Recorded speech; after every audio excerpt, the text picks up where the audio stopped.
Saya Dr. Muti, saya adalah selaku pengarah TGCC PLT.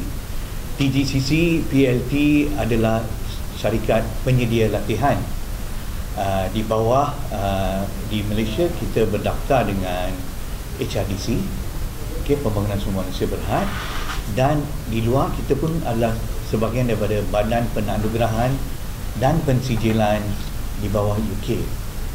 Di UK ini ada banyak badan penganugerahan dan pensijilan. Salah satunya adalah OTHM yang kita berurusan dengan hari ini.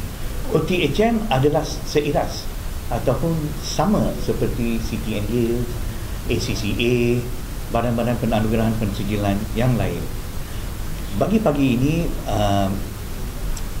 MOU untuk pagi ini adalah berkaitan dengan pemerkasaan dan kebolehkerjaan anak-anak Malaysia, untuk mendapat sijil daripada UK di dalam bidang Industrial Operations Management daripada UK.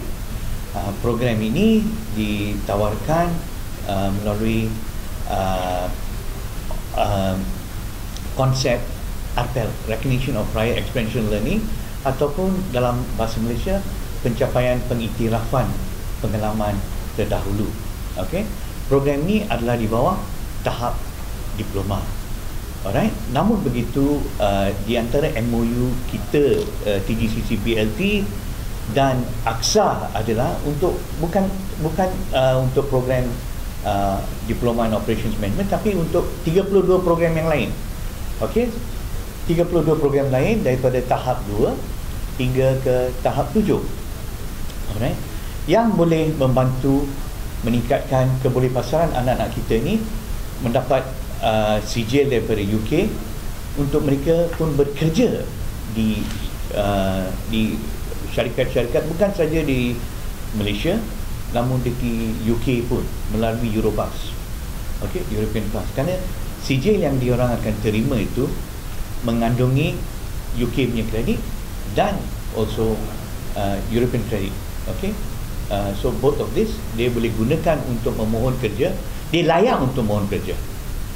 Perkara yang penting harus ditubuhkan adalah dia layak untuk mohon kerja di Europe. Setakat ni dekat TGCC pun kita berurusan dengan Benawan Indonesia, untuk mendapat pekerja-pekerja dari Malaysia untuk bekerja dengan Four Seasons Hotel di Madinah, Red Sea dengan Jeddah. So itulah peluang-peluang yang kita berikan bersama dengan perkongsian MOU ini.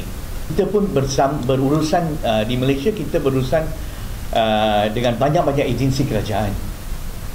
Salah satunya adalah di bawah program PLKK, di bawah YPM, Yayasan Pelajar MARA, untuk anak-anak luar bandar. Sasaran MARA adalah untuk anak-anak luar bandar, untuk memberi dia sebuah kemahiran ataupun keterampilan. Alright. Dan dengan sijil ini diorang untuk kebolehkerjaan dan kebolehpasaran anak-anak kita dekat Malaysia ini. Alright. Dan di bawah Agrobank, Agrobank ni dia ada satu unit dipanggil Agro Mumtaz, mana dana ini diterima daripada zakat. So sasaran dia adalah asnaf. Kita pun usaha sama dengan dia untuk membantu nelayan, kerana dia di bawah golongan asnaf, nelayan untuk menjana pendapatan mereka.